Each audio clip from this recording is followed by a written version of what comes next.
another spoken word for you guys. In some ways it's similar, in some ways it's different. Yeah, I'm going to do my talking a bit before. This guy's... but yeah, yeah, I went to Turkey and Moldova, and in Turkey we worked with Syrian refugees. Syria, hopefully, and if you don't know Syria, just buy a newspaper. But that, yeah, that country has been wrecked by civil war. So there's a lot of Syrian refugees in Turkey and in other surrounding countries. So we got to help them. And in Moldova, a lot of poverty,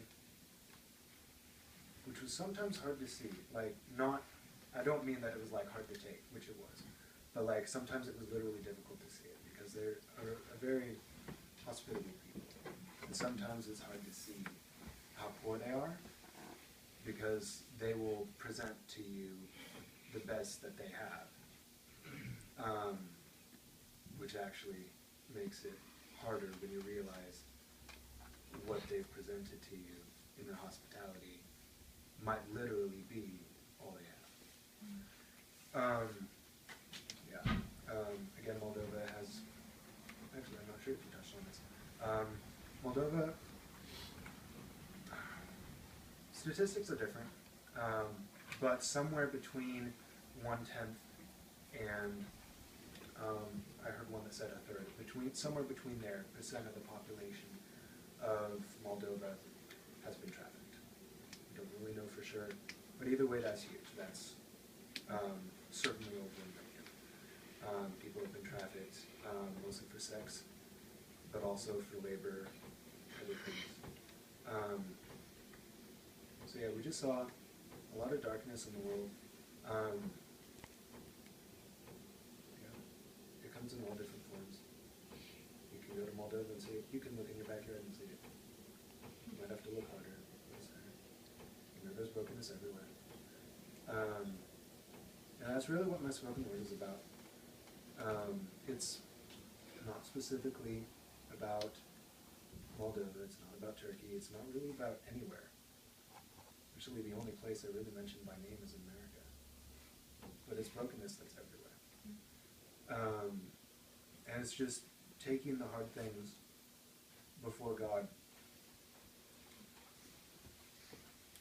And yeah, you'll see. But like, as Christians, I think one of the, possibly the hardest question is when someone walks up to you and they're like, okay, if your God is real, explain why is this way? Why is that way?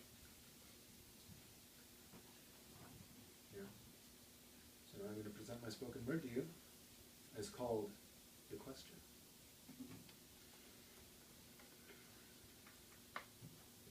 O God in heaven above, hear my cry. Although words such as these make me full of unease, I do believe that the oldest of beings is worthy of the oldest of inquiries. Now, as I clear my mind, take note this is not an accusation, but merely the cry of a broken heart and broken nation. My question is one of sorrow, of yesterday, today, and tomorrow, of all time. So please, God, just tell me why. Why are the wicked wealthy and the righteous unhealthy? Why is evil in vogue, but your children are met with stones? Why is innocence endangered, replaced by sorrow and hate, bitterness, rage, and anger? God, why? Why do the young know too much, and the old care so little? Why have beatings and rape replaced grandfather's fiddle? God, why? Why do good men fall, replaced by hateful regimes? Why are families destroyed in the name of the American dream? Why does food find its famine and water its drought? Why is corruption so insidious? And why is hope assaulted by doubt? God, just tell me why. And yet this I know to be true, that even on the blackest of nights, the darkness can never overcome the light.